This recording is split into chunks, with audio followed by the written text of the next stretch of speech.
Welcome to the realm of intoxicating flavors and head-banging beer reviews.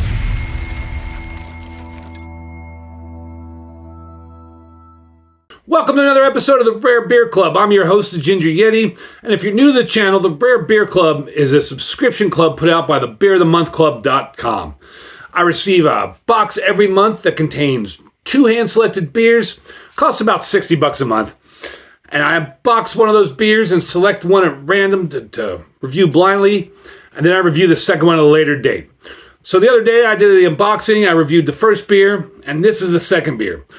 And usually those boxes contain 2 beers from 2 different breweries, but this box happened to contain 2 beers from the same brewery.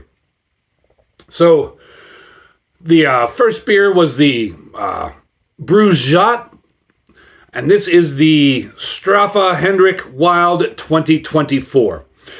It's got this green and white label with the picture of Jay Leno on the label there, if anybody catches that reference. And on the back here, it says, what's it say on the front here? There's something else on the front here I can't really read. Oh, De Halve Maan Brewery, Bruges. Bruges Tripel Ale 2024. It's 10% alcohol. Sweet. On the back, there's a little bit of writing here. Oh, there's a lot of sediment in there as well. Best of used before 2029. This is 2026, so this could be aged for a while. Traditional top fermentation beer brewed by the unique family brewery De Halve Maan, which has been located in the historic heart of Bruges since 1856. Straffe Hendrik Wild is a version of the original triple beer in which the beer is re-fermented with wild Brettanomyces yeast that gives the beer a longer shelf life with a unique evolution in taste over the years. To serve cool. That's everything on the bottle worth mentioning. And Rare Beer Club always comes with all this, with paperwork talking about the brewery and talking about the beer. I'm not going to go through the brewery history because I did that on the previous video. If you want to know about the brewery history, you can go watch the unboxing and the blind review of the first beer that came in this box.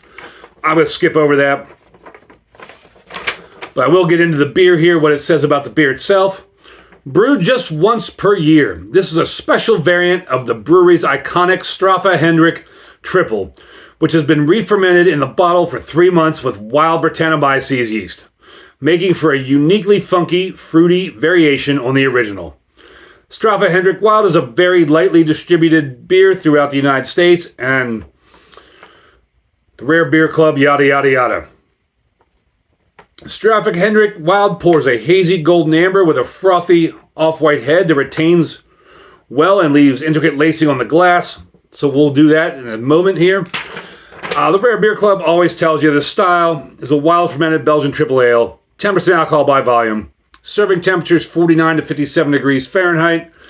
Suggested glassware is always tulip, chalice, or goblet. Every time I get this, it's always tulip, chalice, or goblet.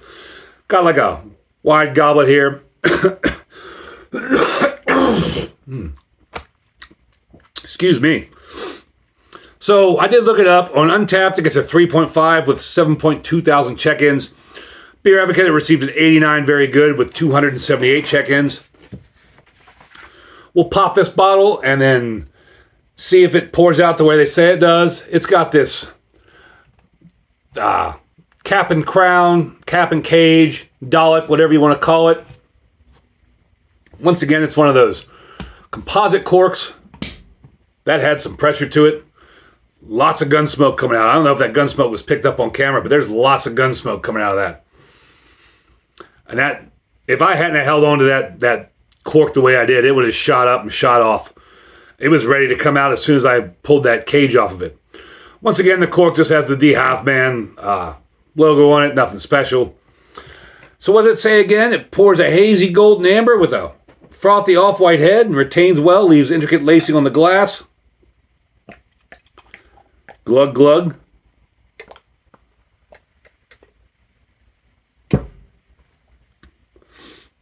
Let's get the nose on it here before we go back into the color and Well, it does say the beer's effervescence is visible with fine bubbles rising steadily, hinting at the refermentation from Brettanomyces. The nose,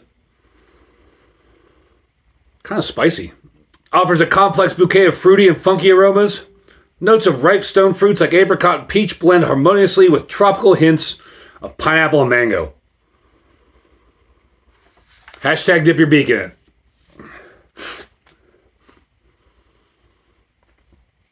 I kind of pick up like a white pepper spiciness. Hashtag dip your beak in it for the second time. There's definitely some horse blanket funk.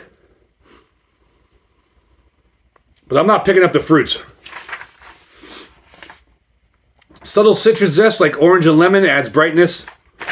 The signature Brettanomyces character contributes earthy and barnyard elements. Yeah, that's probably the horse blanket funk. Complemented by a gentle floral hop undertone and a touch of spice from the yeast. Well, I got the spice in the horse blanket. It just smells like funky barnyard horse blanket. Just funky farmhouse horse blanket. And so we'll go back to the color here. Hazy golden amber, yeah, I would say so. Frothy off-white head that retains well, not at all. That was like a soda-like head that dissipated really quickly. That was a very effervescent soda-like head that dissipated very quickly. It did not retain well at all. Did not leave intricate lacing on the glass. I don't know what they're talking about. Maybe they had a different beer. So let's get on to the taste here. On the palate, the Straffe Hendrik Wild Tripel exhibits an intricate balance between fruity sweetness, spicy warmth, and tart funkiness. Let's find out. Cheers, everybody. It's a lot of carbonation.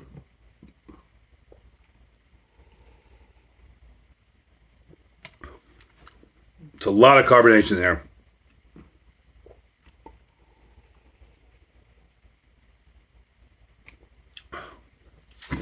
Oh, man. That's hard to swallow. The carbonation just explodes when you swallow it. That actually hurt going down. That's not enjoyable.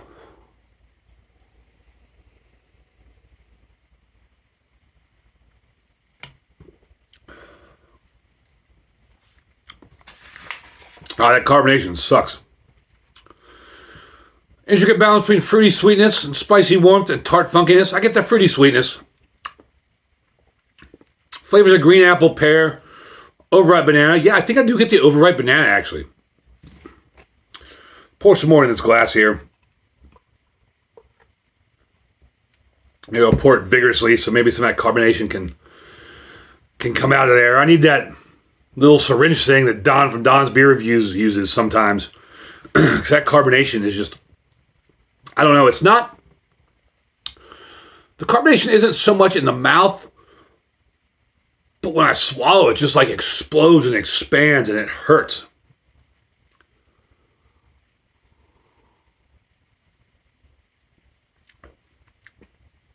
I take a tiny sip and it feels like I'm swallowing way too much food. Like when you take too big of a bite or swallow more food than you should at the time, you can feel that going down and it kind of hurts and it feels like it's going to get lodged in your throat.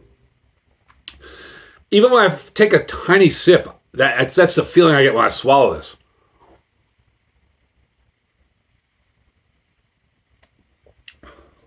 God. So, I'm not getting really a lot of the tart funkiness or spicy warmth, but I'm getting those like green apple, pear, overripe banana flavors. I do get that. Tangy grapefruit and subtle lemon acidity. I don't know about that. The Brettanomyces adds a dry, mildly funky complexity with layers of hay, leather, and an underlying herbal note. I don't know about all that. It is drying. It is very drying. A light honey malt backbone provides body. Yeah, I would say that for sure. While peppery phenols and a gentle clove-like spice round out the flavor profile. Maybe some peppery phenols. Straffe Hendrik Wild has a medium body with a lively carbonation. It gives it a crisp and effervescent mouthfeel. I don't know about effervescent mouthfeel, but it absolutely hurts swallowing the beer. The dryness enhanced by the Brett cleanses the palate without being overly astringent, creating a refreshing and elegant drinking experience. If it didn't hurt swallowing it, I would probably agree with that. The finish is dry and slightly tart, yeah, with lingering flavors of citrus, mild Brett funk, and a whisper of warming alcohol. I'm not getting any warming from the alcohol, but I do get like the lingering flavors of mild citrus. There's a hint of bitterness from the hops, possibly, which integrates seamlessly into the beer's complex profile. Straffe Hendrik's Wild Tripel is a masterfully balanced beer, marrying the robust character of a traditional Belgian triple with the unique dynamic qualities imparted by Brettanomyces fermentation. It's a beer that evolves with time, making it ideal for aging or savoring immediately. Oh, excuse me, there's all that carbonation. Aging and pairing notes. Says you could probably cellar it for 5 years. Complex profile, makes an excellent pairing with a variety of dishes. As a cheese course, we suggest aged Gouda for its nuttiness, tangy Roquefort, triple cream brie, and the tartness of fresh goat cheese. It'll also pair well with mussels and white wine, and leek sauce, smoked salmon, Thai curry. For dessert, try it with lemon tarts, Bosque pear cobbler, or creme brulee. I would drink this with creme brulee, except for it hurts to swallow it.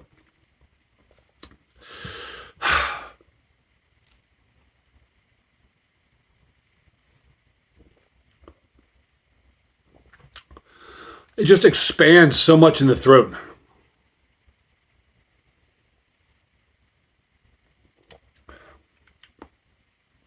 This is a tasty beer. The fruit flavors are very nice. It's fresh fruits, the pear, the apple, stone fruits like peaches. I do think I get a little bit of that like overripe banana in there. There is some of that like white pepper, yeasty spiciness in there. The funk is very subtle.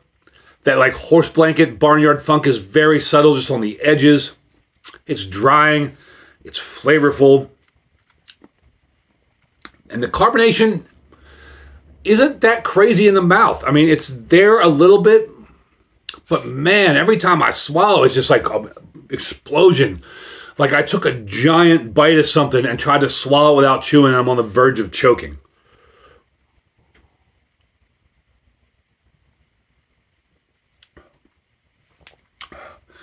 It is rough trying to swallow them. I don't know why.